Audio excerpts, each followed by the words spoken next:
ബന്ധപ്പെട്ട എനിക്ക് അങ്ങനെ ഒരു കുടുംബത്തിന് കഴിഞ്ഞിട്ടില്ല. പല ആളുകളെ ഒരുമിച്ച് കിട്ടാൻ കഴിഞ്ഞില്ല. അപ്പൊ നിങ്ങൾ ഇത്രയും ദൂരത്ത് നിന്ന് ഇവിടെ വന്നു ആ മഹാന്റെ മഹത്വം മനസ്സിലാക്കി ഖബർ സിയാറത്ത് ചെയ്ത് മൗലിദ് നടത്തി ഭക്ഷണത്തിലൊക്കെ പങ്കുകൊണ്ട് നിങ്ങളെ കൊണ്ട് കഴിയുന്നതൊക്കെ ചെയ്ത് അൽഹംദുലില്ലാഹ് ഇതൊക്കെ അല്ലാഹു തആല മഖ്ബൂലാക്കി റാഹത്താക്കി തീർക്കുമാറാവട്ടെ. നിങ്ങളെ നമ്മളെ എല്ലാ രോഗങ്ങളും അല്ലാഹു ശിഫയാക്കി നമ്മുടെ എല്ലാ ബുദ്ധിമുട്ടുകളും അല്ലാഹു തആല നിറവേറ്റി തരുമാറാവട്ടെ. എല്ലാ ബുദ്ധിമുട്ടുകളും അല്ലാഹു തആല മാറ്റി സലാമത്ത് നൽകുമാറാവട്ടെ. നിങ്ങളും നിങ്ങളുടെ ദുആയിൽ വിനീതനായ എന്നെയും കുടുംബത്തിനെയും ഉൾക്കൊള്ളിക്കണമെന്ന് പ്രത്യേകമായി ദുആ ചെയ്യുന്നു. പരിയാരം കാവി എന്ന പേരിലാണ് കാവിന് ഒരു കാലത്ത് അറിയപ്പെട്ടിരുന്നത്. മുട്ടിലിന്റെ അടുത്ത പ്രദേശമായ പരിയാരത്ത് കാവിയായി ഇവിടെ ദീനിൽ ഖിദ്മത്ത് ചെയ്തിരുന്ന, ഇവിടെ ജനങ്ങളെ ഹിദായത്തിലേക്ക് ക്ഷണിക്കുക.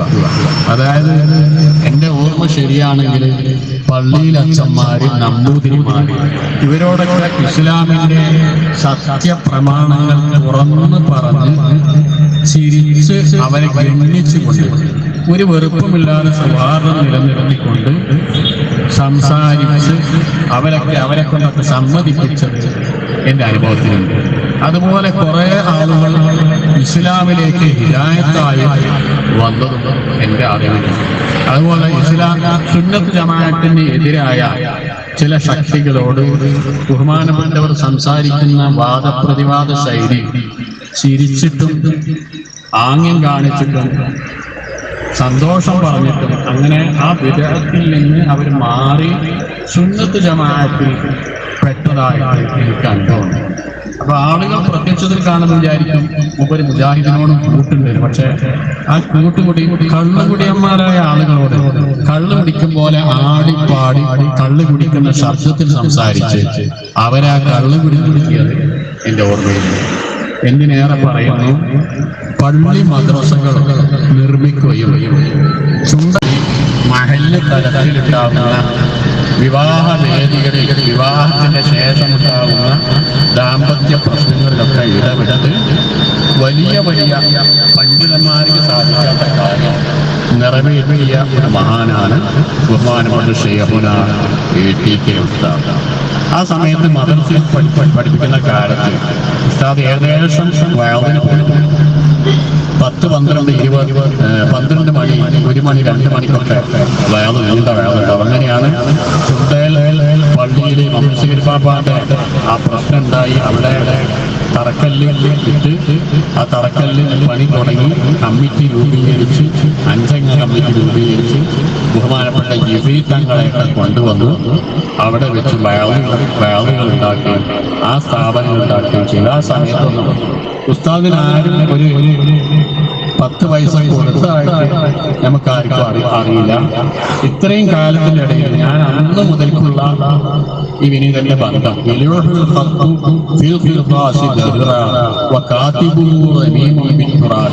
ഉസ്താദ് ബോർഡിൽ ഇങ്ങനെ എഴുതിയിട്ടുണ്ട്. അതായത് എന്ത് പറഞ്ഞാലും എഴുതി വെക്കണം എന്ന് പറഞ്ഞ മീസാന് അതിക്യ ഇതൊക്കെ നല്ല ക്ലാസ് എടുത്തിട്ട് ആ സമയത്ത് നിങ്ങൾ പറയുന്ന കാര്യങ്ങളൊക്കെ എഴുതണം ഞങ്ങളോട് നിർദ്ദേശം പറഞ്ഞു. എന്റെ ഉപ്പാപ്പാര് അവരുടെ ആധാരക്കെട്ടുകൾ ഇപ്പോഴും ഉണ്ട്. അത് ചതിര് വരെ പിടിച്ചിട്ടില്ല. അപ്പൊ എഴുതുന്നവൻ മരിച്ച് മണ്ണായി തീർന്നാലും അത് കാലങ്ങളോളം കടലാസിൽ എഴുതിയ ഇതിങ്ങനെ പ്രകാശിക്കുന്ന ഇങ്ങനെ പദ്യം എഴുതുകയും പിന്നെ ഞാൻ ഒരു ദിവസം ഉസ്താദിനോട് പറഞ്ഞ ഉസ്താദ് ചിരിച്ച് സന്തോഷം പ്രകടിപ്പിക്കുകയും ചെയ്തു. അങ്ങനെയുള്ള അനുഭവങ്ങളുണ്ട്. പിന്നെ ബഹുമാനപ്പെട്ട ഉസ്താദ് ഞാൻ ജോലി ചെയ്യുന്ന സ്ഥലത്ത് കരടിപ്പാറ വന്ന് പല സമയത്തും വന്ന് ഇവിടെ താമസിച്ചിട്ടുണ്ട്. ചിന്തയൊന്നുമില്ല, അങ്ങനത്തെ വലിയ കാര്യങ്ങളൊന്നും. എന്ത് കിട്ടിയാലും അത് കഴിക്കുക, അൽഹംദുലില്ലാ നല്ല ഭക്ഷണം, വളരെ നല്ല ഭക്ഷണം എന്ന് പറഞ്ഞ് അവർക്ക് വേണ്ടി ദുആ ചെയ്ത് കൊടുക്കുന്ന ഭക്ഷണത്തിന് ഒന്നിനും ഒരു കുറ്റം പറയാത്ത ഒരു സംവിധാനം. അതേസമയം മക്കളെ കുടുംബത്തിനെ നോക്കുന്ന കാര്യത്തിൽ നല്ല ശ്രദ്ധയുണ്ടായിരുന്നു. അതിന്റെ അടുത്ത സ്ഥലത്തായ ചുള്ളിയോട് ഉസ്താദിനെ ഖാദിയായിട്ട് നിയമിച്ചപ്പോൾ ഉസ്താദിന് ശമ്പളം വേണ്ടത് എന്താണെന്ന് ചോദിച്ചപ്പോൾ ഉസ്താദ് യൂണിഫോമിന്റെ കഥകളും വീട്ടിലെ ചെലവുകളും ഇത് എന്നോട് പറഞ്ഞതൊക്കെ ആലിമീങ്ങളെ ജനങ്ങൾ നിസ്സാരമാക്കാതിരിക്കാനാണ് പറഞ്ഞത്. അങ്ങനെ കണക്ക് കൂട്ടി ഉസ്താദ് കണക്ക് കൂട്ടിയൊക്കെ അന്നത്തെ കാലത്ത് 10,000 രൂപ ശമ്പളം. ഇതെനിക്ക് തരികയാണെങ്കിൽ ഞാൻ അവിടെ നിൽക്കാവുന്നതാണ്. ഉസ്താദ് എന്നോട് പറഞ്ഞത് കിട്ടാനല്ല, ഇൽമിന്റെ മഹത്വം ഞാനൊന്ന് പറഞ്ഞു മനസ്സിലാക്കി. പിന്നെ അതേപോലെ ചില സ്ഥലങ്ങളിൽ ഉസ്താദ് ഇമാമത്തും ഖാദിയായിരിക്കും ആദ്യം തന്നെ പറയും, നിങ്ങൾ ഈ പശുവിനെ കെട്ടുന്ന പോലെ പള്ളിയിലെ ഇമാമിങ്ങളെ കയറ് വെച്ച് കെട്ടരുത്, അവർക്ക് പള്ളി മാറ്റിണ്ടാക്കണം. അതുകൊണ്ട് ഞാൻ സൗകര്യപ്പെടുമ്പോൾ വരും, സൗകര്യപ്പെടുമ്പോൾ പോക്കളെ നോക്കരുത്. അങ്ങനെ പല സ്ഥലങ്ങളിലും ഉസ്താദ് പുതുക്കമ്പക്ക് വരെ മറ്റൊരാളെ പറഞ്ഞയച്ച് പിന്നെ ഇത് ഒഴിവായി. ആ ശമ്പളങ്ങളൊന്നും ഉസ്താദ് വാങ്ങിയതായി ഓർമ്മയില്ല. ഒക്കെ ദീനിന് വേണ്ടി. പിന്നെ ചില സ്ഥലങ്ങളിൽ ദാറുൽ മാരിഫ് പോലെയുള്ള കോളേജിലുള്ള പിരിവുകൾ, ചില പിരിവുകളിലൊക്കെ ഞാൻ ബഹുമാനപ്പെട്ടവരുടെ കൂടെ പോയി. അപ്പോ ഉസ്താദിന്റെ അവതരണം കേട്ടാൽ ഒരാളോട് പറഞ്ഞു, നിങ്ങൾ 50,000 രൂപ അവിടെ വെക്കണം, അള്ളാഹ് ഇന്ന് അങ്ങോട്ട് പറഞ്ഞയച്ചതാണ്. അപ്പൊ എന്നോട് പറഞ്ഞു, അള്ളാഹ് പറഞ്ഞയച്ചാൽ അള്ളാഹിന്റെ ഖലീഫയാണല്ലോ, പ്രതിനിധിയാണല്ലോ, ഞാനൊരു ഉത്തരവാദിയല്ലാന്ന് വരട്ടെ. അപ്പൊ ഇയാൾക്ക് തോന്നും അള്ളാഹു ടി ഉസ്താദിനെ നേരെ പറഞ്ഞയച്ചതാണ്, 50,000 അല്ലാതെ പോകില്ല എന്ന് പറഞ്ഞാൽ അവിടെ അങ്ങനെ 20,000 കൊടുക്കാൻ. അപ്പോ ദുആ ചെയ്ത് പോലെ എന്നോട് പറഞ്ഞു, ഞാൻ 50,000 പറയുന്നതാണ്, 20,000 കിട്ടാൻ. അങ്ങനെ പല ഹിക്മത്തുകൾ ഉപയോഗിച്ച് അതൊക്കെ ദീനിന് വേണ്ടി ചെലവഴിച്ച ഒരു മഹാനാണ്. ഞാൻ നിന്നിരുന്ന താഴത്തൂര് എന്ന സ്ഥലത്ത് ചീരാൻ ബഹുമാനപ്പെട്ട എരികർത്താദിന്റെ മകൻ ഹൈദറിനെ ചെറിയ കുട്ടിയാവുന്ന കാലത്ത് മല്യമാകുന്ന കാലത്ത് അവിടെ കൊണ്ടുപോയി നിർത്തുകയും പല സമയത്തും അവിടെ വന്ന് നിൽക്കുകയും വയർന്ന് പറയുകയും ചെയ്തു. അതുപോലെ അരിപ്പാറ, മുത്തങ്ങയിലൊക്കെ നബിദിനത്തിന് 2-2:30-3 മണി വരെ ഉസ്താദ് സംസാരിച്ച് പ്രസംഗിച്ചിട്ട് മഴവതൊക്കെ നടത്തിയിട്ടുണ്ട്. പിന്നെ ചില വലിയ പ്രശ്നങ്ങളുള്ള ആ സ്വല്പകാലമാണ്. ആ സമയത്ത് അന്ന് പള്ളിയിലൊരു ഫാൻ വേണം എന്നുള്ളത് വലിയ ആഗ്രഹമായിരുന്നു ആ മാലിന്യത്തിൻ്റെ. അപ്പോഴാണ് ബഹുമാനപ്പെട്ട വെള്ളിയാഴ്ച ഒരു പ്രസംഗം നടത്തി പള്ളിയുടെ മുകളിൽ നിന്ന് ആളുകൾ കാശ് താഴോട്ടിങ്ങനെ എറിയാൻ തുടങ്ങിയപ്പോൾ ബഹുമാനപ്പെട്ട ഉസ്താദ് പ്രസംഗിച്ചിട്ടുണ്ട്. ഞാൻ മുമ്പ് വരെ ഉസ്താദിനോട് ആ കാര്യം പറഞ്ഞു, ഇപ്പോൾ സാധിച്ചിരിച്ചിട്ടുണ്ട്. ഇവരെ അല്ലാഹു തആല മുകളിൽ സ്വർഗത്തിന്റെ ഉയർന്ന സ്ഥലത്തിൽ അല്ലാഹു തആല പാർപ്പിക്കട്ടെ എന്ന് പറഞ്ഞു ഉസ്താദ് വാജി. കാരണം മുകളിൽ നിന്നാണല്ലോ താഴോട്ട് പൈസ. അന്ന് 100-ന്റെ നോട്ട് 1977-78 കാലങ്ങളിലാണ് 100-ന്റെ നോട്ട്, 50-ന്റെ നോട്ട് ഇതൊക്കെ വരുന്നത്. അതുപോലെ വെള്ളിയാഴ്ച അന്ന് പള്ളിയിൽ ഒരു സംസാരമുണ്ടായപ്പോൾ, ജുമാന്റെ നേരത്തെ സംസാരമുണ്ടായപ്പോൾ വളരെ ശക്തവും താക്കീതുമായി ഗൗരവത്തിൽ ഉസ്താദ് സംസാരിച്ചു. അതേസമയം ആയിരിക്കും വെറുപ്പുണ്ടാവുകയില്ല. പിന്നെ വളരെ അച്ചടക്കത്തോടു കൂടി ആയിരുന്നു ബഹുമാനപ്പെട്ട ഉസ്താദിന്റെ ആ നിർദ്ദേശപ്രകാരം. അതുപോലെ പല സമയത്തും ഉസ്താദ് പറയാറുണ്ട്, ഷോളയ എന്ന് പറഞ്ഞ ആ സ്ഥലത്ത് ഉപരി ജോലി ചെയ്യുന്ന സമയത്ത് ഒരാള് എപ്പോഴും പരിപാടിയിൽ പോയിരിക്കും. അപ്പോ മക്കള് ഒക്കെ വലിയ വിഷമാണ്, ഈ പെണ്ണുങ്ങൾക്കും വിഷമാണ്. എല്ലാവരും വരുന്ന ഖാദിയമാരോടും പറയുന്നു, ഒന്ന് ഒഴിവാക്കി ഒന്ന് കാര്യം തീർത്ത് അങ്ങനെ നന്നായി പറയാം. അപ്പൊ അയാള് ഏർവാടിയിൽ നിന്ന് വന്നപ്പോ ഒന്ന് ഒഴിവാക്കിക്കൂടെയെന്ന് ചോദിക്കുമ്പോൾ പറഞ്ഞു, ചെറുപാട് ശുഹദാക്കളുടെ അറിയിപ്പുണ്ടാകാതെ ഒഴിവാക്കുക, പെണ്ണുങ്ങളെ തരാത്ത. അങ്ങനെ ഉസ്താദിനോട് വിവരം പറഞ്ഞു. അത് എവിടെയാണ് അയാളെ ചോദിച്ചു. അയാളെ വിളിച്ചു. ഇത് പറഞ്ഞു, മോനെ നമുക്ക് ആ പെണ്ണിനെയാണ് ഒഴിവായിക്കൂടെ, ഈ എങ്ങനെ കയറില്ലാതെ കെട്ടിത്ത പോലെ ആയിട്ട് എന്നാ അതിന് വേറെ കല്യാണം കഴിക്കല്ലേ ചെയ്തുകൂടെ. അപ്പോ ഇയാള് പറഞ്ഞു, ഉസ്താദിനെ നേരിട്ട് പറഞ്ഞതാണ്. അപ്പോ ഉസ്താദിനെ പറ്റില്ല, ഒരുപാട് ശുഹദാക്കളെ അനുവാദം വേണം. അപ്പൊ ഒന്നും അറിയാത്ത വാതിൽ ഉസ്താദ് അഭിനയിച്ചു. എന്നിട്ട് പറഞ്ഞു, ഏതാണ് ഏർവാടി, അവിടെ ആരാറുള്ളത്? അവിടെ ഇബ്രാഹിം ബാദുഷാ എന്ന് പറയുന്ന മഹാനാണ്. അയാൾക്ക് എന്താ പണി? മൂപ്പരിക്ക് ഇങ്ങനെ പെണ്ണുങ്ങളെ കാര്യമില്ലാതെ കിട്ടുന്ന പരിപാടിയാണ്. എന്നാലും ഇവിടെ എന്റെ വിലായത്തിന്റെ മഹലാണ്, ഞാൻ ഇവിടെ കൗലിയായ സ്ഥലമാണ്. അതുകൊണ്ട് ഇബ്രാഹിം ബാദുഷാനോട് ആര് പറഞ്ഞു എന്റെ അനുവാദമില്ലാതെ ഇങ്ങോട്ട് വരാൻ, എന്റെ കാര്യങ്ങൾ കൈകടത്താൻ? അപ്പൊ അതുകൊണ്ട് ഈ ഒഴിവാക്കണമെങ്കിൽ ഓളെ കൊണ്ട് ഒഴിവാക്കിക്കുന്ന ഒരു പണി കൂടിയാണ്, അത് ചെയ്യണം എന്ന് ചോദിച്ചു. ഞെട്ടിക്കുന്ന കാര്യമാണ് ചോദിക്കുന്നത്. അപ്പൊ അയാൾ പറഞ്ഞു, വേണ്ട ഉസ്താദ്, ഞാൻ കാര്യം തിരിച്ചോളാം. ഉസ്താദ് പറഞ്ഞ ചില ഹിക്മത്തുകൾ അങ്ങനെ ചെയ്യേണ്ടി വരും. അപ്പൊ മുമ്പ് ചിരിച്ചിട്ട് പറഞ്ഞു, അത് എന്താന്ന് പറഞ്ഞ് മനസ്സിലാക്കി ഫസ്റ്റാണ്, പക്ഷെ ഇത് വലിയൊരു സംഭവമാണെന്നാണ് തോന്നിയത്. അങ്ങനെ പല പല പല പ്രശ്നങ്ങളും, സങ്കീർണമായ ചില പ്രശ്നങ്ങളൊക്കെ വളരെ ചിരി, വളരെ നല്ല മസ്ലഹത്താക്കി നീർച്ചാൽ എന്ന് പറയുമ്പോൾ എനിക്ക് ഞാൻ സജീവമാകുമ്പോൾ അവിടെ ഒടോല ഫരീദ വലിയപ്പാപ്പന്റെ നേർച്ച നടത്തുകയാണ്.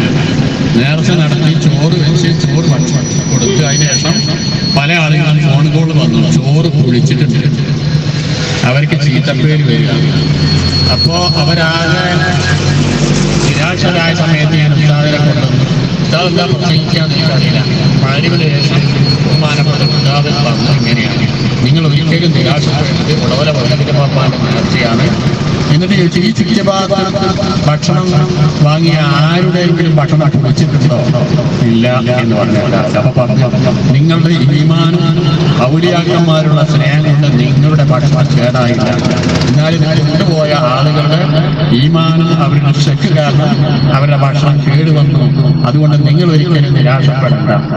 അങ്ങനെ നമുക്ക് ആർക്കും പിടുത്തം കിട്ടാതെ ചില ഐഡിയകളും നല്ല നല്ല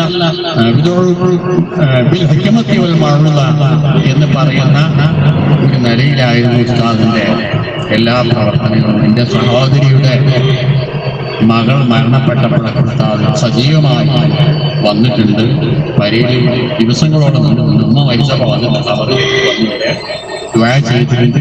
എല്ലാ പരിപാടികളും പങ്കെടുത്തിട്ടുണ്ട്.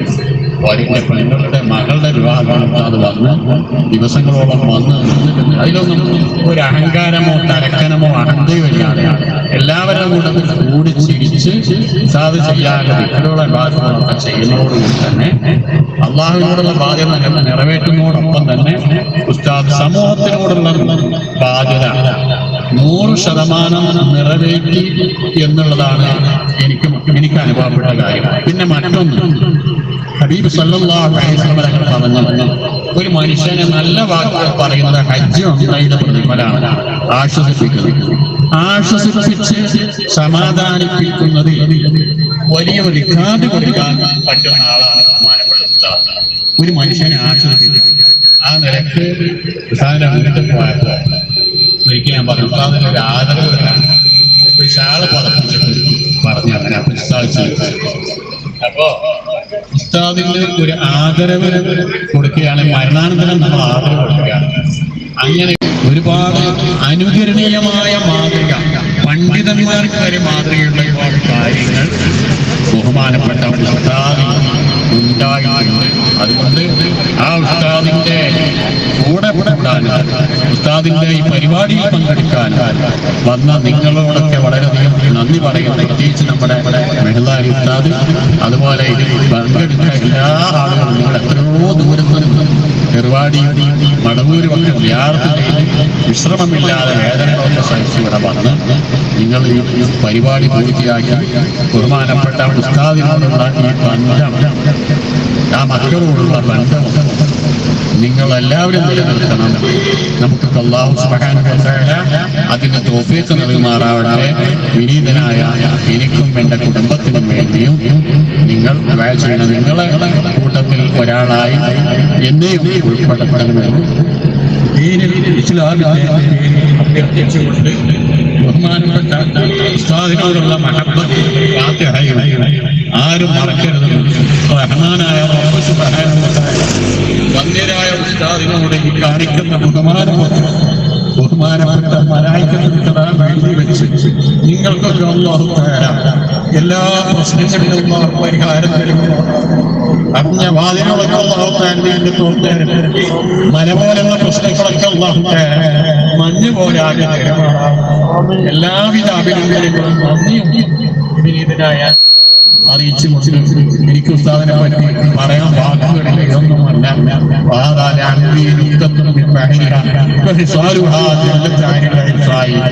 നിങ്ങളെ പറ്റി പറഞ്ഞല്ലോ എന്റെ വയസ്സേനയാണ് സത്യം. ഇത് മദീനയുടെ സാഗരത്തിന്റെ ഉള്ളിയാണ്. പറയാനുള്ളതിന്റെ അപ്പുറമാണ് എന്ന് ബഹുമാനപ്പെട്ട ഉസ്താദിനെ സംബന്ധിച്ച് പറയുകയാണെങ്കിൽ എന്താ പറയേണ്ടത്? അങ്ങനെയുള്ള ഒരു മഹാസമുദ്രമാണ് സ്നേഹത്തിന്റെ, സൽസ്വഭാവത്തിന്റെ ഒരു ഉസ്താദിന് സർട്ടിഫിക്കറ്റ് കൊടുക്കുകയാണെങ്കിൽ അത്രയും നല്ല സൽസ്വഭാവത്തിന്റെ ആളാണ്. മഹാന്മാരോടുള്ള ബന്ധമുണ്ട്. പ്രത്യേകിച്ച് ബഹുമാനപ്പെട്ട ശൈഖുന മടവൂർ തങ്ങൾ കവിട്ടു എന്ന് പറഞ്ഞു സംസാരിക്കുക. അതിൽ പലരും എന്താണ്. അപ്പോ ഇങ്ങനെയൊക്കെയാണ് ഇവിടെ ചെറിയ അറിവ് വെച്ചുള്ള ബാക്കിയൊക്കെ ബഹുമാനപ്പെട്ട ഉസ്താദ് നമുക്കൊക്കെ അതിന്റെ അനുഭവങ്ങൾ പറയാം.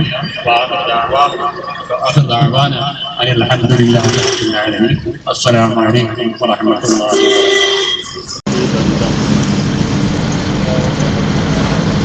ഖിയാമത്ത് വരെ നിലനിൽക്കുമാറാവട്ടെ. മഹാന്മാരായ ഉസ്താദുമാരും മശായിഖുമാരോടുള്ള ബന്ധം അത് ചില്ലറയല്ല. അർശിന്റെ അടുക്കൽ അള്ളാഹുവിന്റെ തണലില്ലാതെ മറ്റൊരു തണലില്ലാതെ സമയത്ത് സൂര്യന്റെ ചൂടിൽ നാളെ മഴ പെയ്യും. നമുക്കതിൽ ബുദ്ധിമുട്ടാണ്. അള്ളാഹു അങ്ങനെ തന്നെ ആക്കി പെരുമാറാവട്ടെ. ബഹുമാന്യരായ ശൈഖുന PTK ഉസ്താദ് അവരുടെ സ്വഭാവവും രീതികളും ദീനീ ദഅവയും ദീനീ പ്രവർത്തനവും മലപ്പുറം ജില്ല ആനക്കയം ആ ഭാഗത്ത് ഒരുപാട് പ്രവർത്തനങ്ങൾ നടത്തിയത് കൊണ്ട് നിങ്ങൾക്ക് കുറേ മനസ്സിലാക്കാറുണ്ട്. നിങ്ങളിൽ പല ആളുകളും ബഹുമാനപ്പെട്ട ഉസ്താദിനെ ചെറുതുകയും വീട്ടിൽ താമസിക്കുകയും ഒക്കെ ചെയ്ത ആളുകളാണ് ഉസ്താദടക്കം. നമ്മുടെ മേർത്താരി ഉസ്താദടക്കം. നമ്മളെ ഈ വയനാടിനെ സംബന്ധിച്ചിടത്തോളം ഒരു വലിയ ഒരു നിധിയാണ് ഈ ലോകത്ത് നിന്ന് നഷ്ടപ്പെട്ടത്. അതിന്റെ കാരണം വാക്കുകളിൽ ഒതുങ്ങുന്നതല്ല. ഉസ്താദിന്റെ മദഹ് പ്രകീർത്തനങ്ങളും വാക്കുകളിൽ ഒതുങ്ങുകയില്ല. സ്വാലിഹീങ്ങളുടെ നല്ല മദഹുകൾ പറയലും അവരുടെ ഗുണങ്ങൾ പ്രകീർത്തിക്കലും ദോഷങ്ങൾ കൊടുക്കാനും അള്ളാഹുവിന്റെ മുഖറബീങ്ങളായ മലക്കുകൾ സമ്മതിക്കാനും കാരണമാണെന്ന് ഹബീബ് സല്ലല്ലാഹു അലൈഹി വസല്ലം തങ്ങൾ പറഞ്ഞതാണല്ലോ. അപ്പൊ അതുകൊണ്ട് നമ്മുടെ സിയാറത്തും നമ്മുടെ യാത്രയും കൂട്ടായ്മയും ഒക്കെ ബഹുമാനപ്പെട്ട ഹബീബ് അലൈഹിസ്സലാം എഴുതുന്ന ഹസനാത്തിൽ അല്ലാഹു തആല പെരുമാറാവട്ടെ.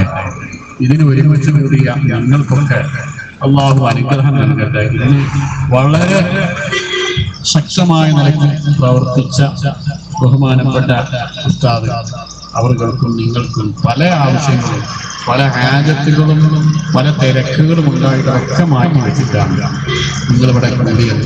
അതുകൊണ്ട് എല്ലാവിധ സന്തോഷങ്ങളും നന്ദിയും നിങ്ങളോട് അറിയിക്കുകയാണ്. കാരണം നമ്മളെ വയനാട് ജില്ലയിൽ ഈ ഉസ്താദിനെ അന്വേഷിക്കുകയും വീട്ടിലേക്ക് വരികയും അതെല്ലാം ചെയ്യേണ്ട ആളുകളാണ് ഞങ്ങളെല്ലാവരും. ഒരുപാട് ആളുകൾ വയനാട്ടിലെ പല ഉസ്താദുമാരും അവരുടെ ശിഷ്യരോ അവരുടെ ശിഷ്യരൊക്കെയാണ്.